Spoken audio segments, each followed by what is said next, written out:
Sa panahon ng Anli, hindi pa rin natin nakukuha lahat ng gusto natin. May mga bagay talaga na masasabi nating hanggang pangarap na lang siguro. Kasi hindi naman lahat ng bagay, Anli.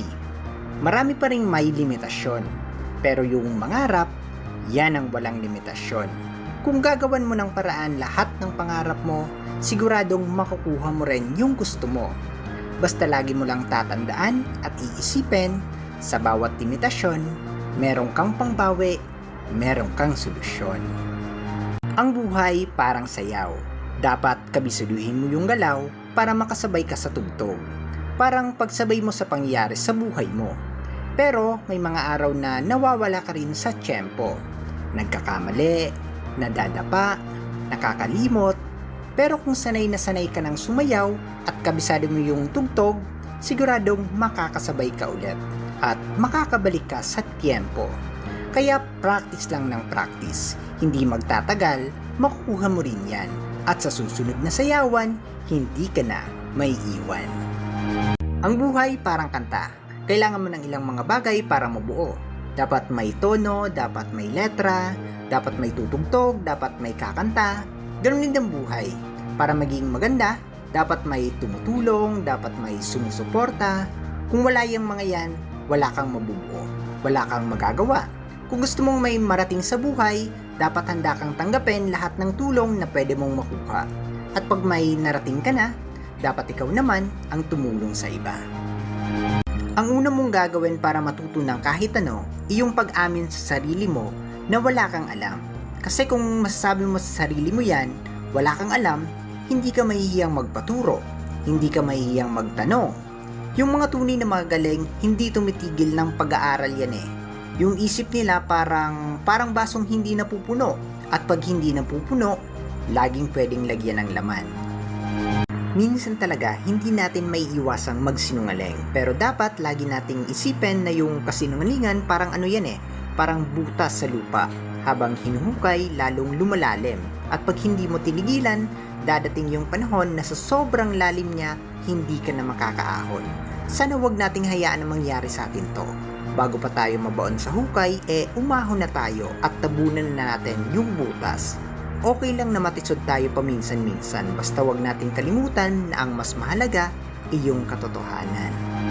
Ang tunay na diwa ng Pasko ay hindi nasusukat sa dami ng regalong natatanggap natin o sa dami ng pagkain sa hapag. Ang Pasko ay paalala sa atin na ngayong taon ay may uuwian tayong pamilyang naghihintay sa atin. Kahit ano ba yung pinagdadaanan natin. Sana ngayong Pasko, maramdaman natin ang tunay na pagmamahalan ng bawat isa. At sana ma-appreciate din natin na kahit papano, magkakasama pa rin tayo. Ang tunay na diwa ng bagong taon ay hindi nasusukat sa lakas ng paputok o kaya sa laki ng handaan. Ang bagong taon ay araw para sa pagsasama-sama ng mga pamilya at ng mga kaibigan. At sa tuloy-tuloy na pagmamahal at suporta na nagbibigay ng halaga sa bawat bagong simula. Happy New Year po sa inyong lahat mula po sa akin. Ang bagong taon ay isang paalala na may bagong simula para sa lahat. Ito ang panahon para sa mga bagong pangarap, pagpapatawad at pagbibigay ng pagkakataon para sa mga pangakong hindi natupad. Huwag nating kalilimutan lahat ng natutunan natin nung nakaraan. Pero bitawan na rin natin yung mga bagay na nagpapabigat lang sa atin. Simulan natin ang taon na may pasasalamat sa lahat ng biyayang natanggap natin. At sana'y mapuno ang mga puso natin ng pag-asa para sa papasok na taon.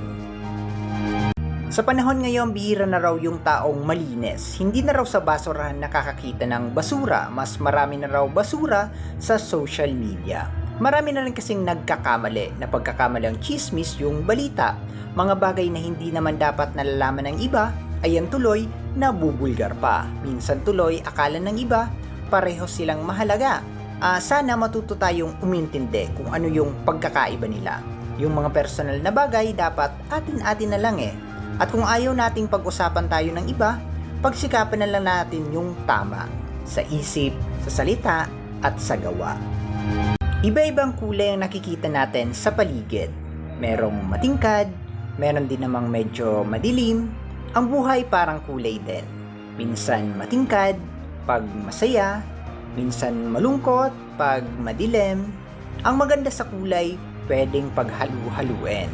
Kaya yung sobrang tingkad, pwedeng padilimin.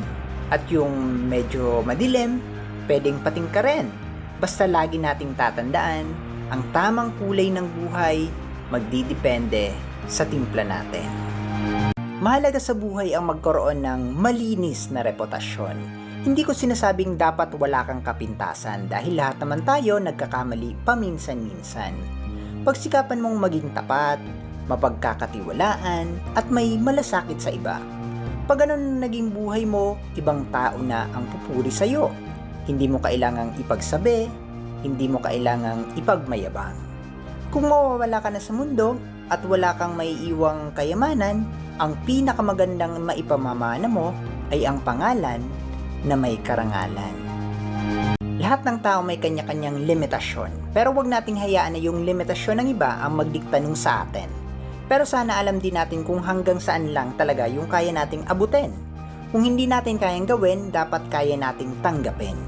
Hindi pa naman katapusan ng mundo kung meron tayong hindi kaya. Pag nabigyan ka ng panahon at hindi ka nagpabaya, kakayanin mo rin yung dating hindi mo nagagawa.